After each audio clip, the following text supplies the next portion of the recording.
दहेज, उसकी निगाहें कत्लगाह थी, उसका गुनाह ये था वो बेगुनाह थी।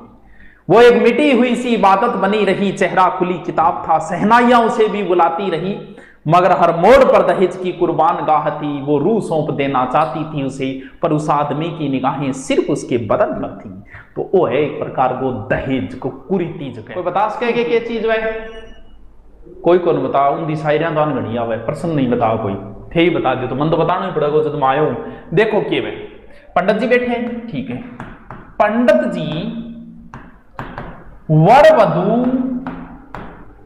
और वधु को 7 वचन लेगा, यानी बी टेम पंडित जी ही एक तरीकों दोनवान सोगन सिखवावे कि ए काम करना है।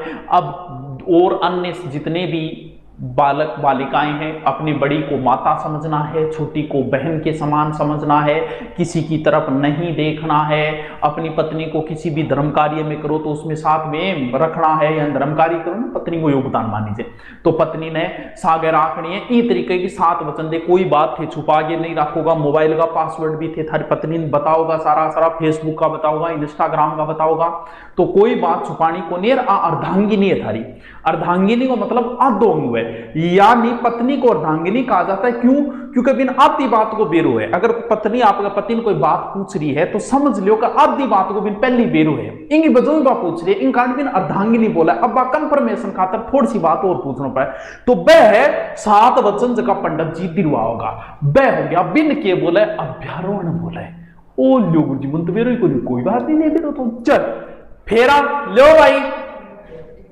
टाइम आ गया अभी फेरा हो, परिणेत भी बोले फेरा, परिणेत। अब वर और वधु अग्नि ने साक्षी मान के, क्योंकि अग्नि एक प्रकार की देवता है, तो अग्नि को साक्षी मान के वह एक दूसरे फेरा में के रूल बैठा ब्रो कि पहली पोज जब पत्नी आगे बैठे तो ए मान लो पति देव है,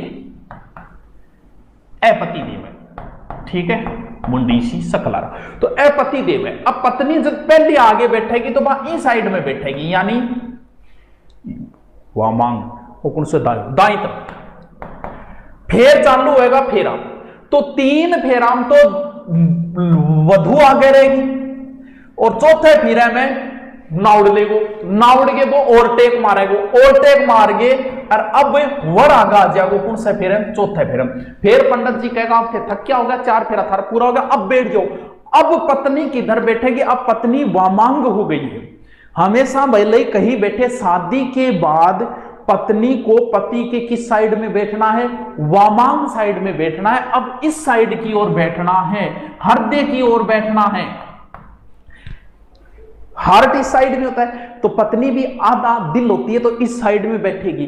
अपना जगह गाड़ी बनाना थे अमेरिका में, देखो अमेरिका में अपन उल्टो स्टेयरिंग में, यानी अपने स्टेयरिंग इस साइड में होता है, उनके इस साइड में होता है। आपने ड्राइवर पहली बेरो का आगे की सीट की खातर हुए, आगे की सीट में आदमी आगे की सीट पर का तो पत्नी ने बिठाना पसंद करे, का फिर आप जीएफ ने बिठाना पसंद करे, बी खातर पहली सीट इल्ली साइड में बनाई दी है कि इल्ली साइड में बैठे पत्नी बैठेगी, बाबी इल्ली साइड में। तो बाद में शादी के बाद पत्नी कभी भी बैठे पति के तो किस साइड में बैठेगी? वो इस साइड की ओर बैठेगी, याद रह जासी है, ठीक है कि आगे चलूंगे। अर्धांगी हाँ जो भी है फेरा हो गया।